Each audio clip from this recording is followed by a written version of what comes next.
everyone, how are you doing? It's Mamie. I have a book chat video for you today. Happy Friday. It is a long weekend with Columbus Day being Monday. I hope you have a nice long weekend of reading or something that you really enjoy doing. So let's dig right in because I have quite a few books that I've read as of late. Some of these are from August and September. I didn't have a very good reading month in August, so I thought I would just throw them in with this September wrap up. So, I don't have all of the books in my possession, so I'm going to be looking down on my Goodreads because I don't want to forget the ones that I've also unhauled or have listened to on Audible. So if you see me looking down, it's because I'm looking at Goodreads. So, the first book we read, and I already unhauled it because I promised myself this year that if I didn't give a book 3.5 stars or more, I was going to unhaul it just so I have room on my shelves for my favorites. So, we read 3 Days Missing by Kimberly, Belle, and I will have all the books listed below in the description.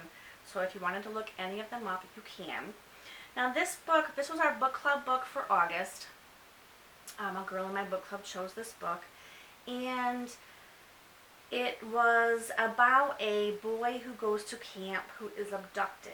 So it's basically a whodunit type book, and in all honesty, it's not fair for me to even tell you I didn't like it or like it because this is not my genre of choice. Whodunits are not something that I prefer, so it's not really fair for me to say, but I will say that other girls that do like this genre that were in my book club, they didn't care for it all that much as well because it was so predictable. We could see everything happening coming as the book unfolded. So, but we read that in August, and then I read the book called Food, What the Heck Should I Eat by Dr. Mark Hyman. Excuse me. I listened to this book on Audible, and he actually reads the book. He's the author, and he read the book, and it was really interesting. The book starts out, it's categorized into the food groups, and then each chapter he starts out with a question, a true or false question, and it's basically him trying to shine some light on the myths that we've been told throughout our lives. So he asks the question, true or false, then he gives the answer, and then he elaborates with much really well done research as to how this is either true or not true. It really opened my eyes. It was very well, I thought it was really well done. It goes to show I'm pretty much doing everything wrong, but he did it in a way, I didn't feel bad about it. I think he just really wants people to be educated about where your food comes from and what to look for when you're purchasing food. I really thought it was a really well done book. Okay. Let's see. My next book I do have. This is Next Year in Havana by Cleeton. This book starts out in 1958 with Elisa in Cuba. And she's a 19-year-old girl from a very well-known high society family. And it's during the revolution, so the family flees Cuba and goes to Miami to escape the political unrest, basically. Then it fast forwards to 2017, where Elisa's granddaughter, Marisol, who is a freelance writer, decides to go to Cuba to spread her grandmother's ashes. That's not a spoiler. It's in the the synopsis. It's well known that the grandmother dies. So Marisol goes to Cuba, and she goes there to spread her grandmother's ashes. However, she discovers the roots of her identity, and also she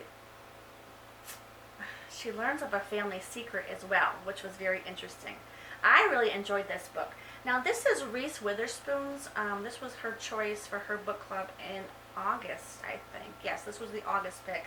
I really enjoyed this book. I thought it was really good. Okay, and then also, this was in September, I read The Book of Summer by Gable. Now this book takes place, Well, this also flip-flops from World War II era to present day. So there is a physician, her name is Bess, and she goes home to the island of Nantucket to her mother's house, which is called the Cliff House. It was a grand, beautiful home that was built over 100 years ago by her great grandparents. But with erosion in time, the house is falling into the sea. So she goes home to try to convince her mother to pack up the house and leave. So it goes back and forth from World War II. The grandmother, her name is Ruby, she starts this book that they keep in the house. Whenever visitors come, they would write a little snippet of themselves, or the current affairs that were happening in the world in this book. So when the daughter Bess is packing up the home, she finds this book and she learns a lot about her family from this book. It was very interesting, but it went back and forth. Ruby's the grandmother from World War II, and then Bess and her mother Sissy are in present day. So I had seen this book last year, and I love Martha's Vineyard. I love Nantucket. I love that whole, I love it there. I've been there, and I think it's beautiful. So when I heard it was set on Nantucket, I wanted to get it. But I thought, it was a hardcover. It's women's fiction. Well, it's actually historical fiction, I would have to say. And so I wanted to wait until the softcover came out. Well, the softcover came out, and I didn't care for it. So I ended up buying the hardcover anyway. So I should have just got it last year when I wanted to read it. But I finally got to it this year. Do you guys do this? When you have a book like set, it's summer, do you like to read it in the summer? I am like that all the time. If it's something about like winter or Christmas, I have to read it like in December, January. Or if it's set in summer or set at the ocean and it's hot out, or I like to read it when I'm in summertime. Do you guys do that as well? I think that's an interesting question. Okay, then we have our book club pick for September. It was my month to pick, and I chose The Keeper of Lost Things by Ruth Hogan. And I thought this was adorable, you guys. It's about Anthony, who is an old gentleman who decides to leave his beautiful mansion of a home to his assistant Laura, and all the little, what should I call them? All the little objects that he has found over the years. Now, there's a clincher here. I don't want to give too much away because it's very difficult to do these chats with you without giving up the best parts. So, this guy is in love with his wife. Her name is Therese, and she gives him a keepsake, and he loses it 40 years ago. This was a long time ago. He loses this little keepsake that his wife gives him. I'm sorry, the light is changing, so I'm probably really dark right now. But I can't get up now and change it, so bear with me. So the wife gives him this keepsake. He loses it. That day she passes away. So for 40 years, wherever he goes, he ends up finding something that somebody left behind. He takes the object home with the intention of trying to reunite the possession, the objects, with the original owner. So throughout these years, he has in his office, he has shelves upon shelves of these items, of objects that he has found. So when he leaves the house to Laura, he dies in the very beginning of the book. When he leaves the house to Laura, in the will, he explains that he really wants her to reunite these objects with their owners. I loved it. I thought it was beautiful. I thought the writing was absolutely gorgeous. Actually, I tabbed so much. I like to tab my books with these page flags. And there was one section that I just loved. And I wanted to share with you, if you don't mind. It's just one little, not even a paragraph, but it says here, this is how the writing is, just to give you a little sample. Over the years, he had filled his drawers and shelves with fragments of other people's lives, and somehow they had helped to mend his, so cruelly shattered, and make it whole again. Not picture perfect, of course, not after what had happened. A life still scarred and cracked, but worth living nonetheless. I just thought that was actually a beautiful, beautiful couple sentences, but I really like this book. And then last but certainly not least, this was September's book club choice for Reese Witherspoon's book club. And I know I'm going to gush here, so those of you that hate it when people gush about books, you might want to turn this off because I'm going to gush. Because this is my favorite book of the year so far, which is Where the Crawdads Sing by Delia Owens. I have to just let it simmer a moment. You guys, I don't mean to be overly dramatic, but I cannot stop thinking of this book. It's so good. It's beautiful. It's poetic. It's... oh, I can't even... okay, I'm going to give you a little synopsis without trying to spoil it. But I'm going to gush, so bear with me. Okay, so little girl, she's 6 years old. Her name is Kaya. She and her family are poor. They live in a little small town on the coast of North Carolina. It's in the marsh, okay? She's known to the whole town as the Marsh Girl because they think she's weird just because she's shy and she likes to be by herself and she loves nature and she walks around barefoot and she could identify every specimen in the marsh. She loves to feed the seagulls and she's just a total nature girl. They call her Marsh Girl, but they mean it in an insulting way where I would admire that because she's so educated in her little world there. Anyways, she's 6 years old when the book starts and she notices her mother wearing her fake crocodile shoes. And that's a sign to her that her mother's going into town. Well, her mother also has a suitcase.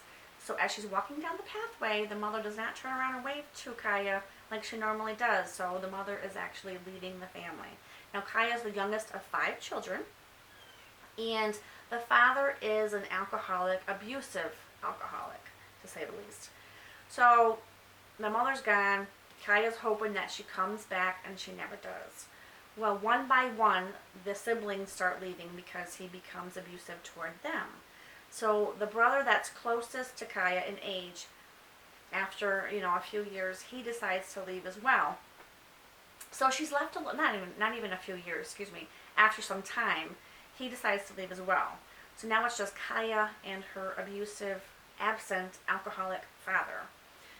Oh gosh. So this book is about survival because she has to learn how to survive when her father goes on one of his benders and he's away from a couple days from her. So she's got to learn to cook, to maybe go fish and find something to eat for dinner. So it's about survival. It's about abandonment, obviously, because the mother abandons her. It's about solitude because she's alone a lot. It's about loneliness because she oh God, I can just feel her emotion. She desires connection so badly with kids her own age, but they never give her the time of day, so she's a very lonely child. So the book, that's the synopsis of the book. I don't want to give too much more out of that. However, there is a murder in the book. So there's a little bit of that mystery in there if that excites you. You might like that part of it. There's a little bit of a love story in it, which was very interesting. But it was also about trust because she didn't really trust people after they had left her. Like once, you know what I mean? Like she had a hard time letting her guard down. I can't say enough good stuff about this, you guys. I just wish somebody would read it so I could talk to somebody about this book because it's my favorite book of the year. Where the Crawdads Sing by Delia Owens. And now I have to hug. My sister makes fun of me because I hug my books when I love them. So, yeah, I've recommended this book to everybody that I have seen this past week once I finished it. I think I've told probably about 50 people they've got to read this book. So I really hope some of you read it as well. This was my favorite of the year so far, as I said many times. And I hope you read it and let me know in the comments below if you have read it. Even if you don't agree with me, that's fine. Everybody has their own opinions. I do not care. I just hope everybody gives it a try. So, that's what I've read the last month and a half or so. What have you guys read? I would love to know. leave me some comments in the description or down in the comment section below, and we will chat about some books. Anyways, happy reading. I hope you have a wonderful weekend, and I will talk to you guys soon. Thanks so much for watching. Take care. Bye.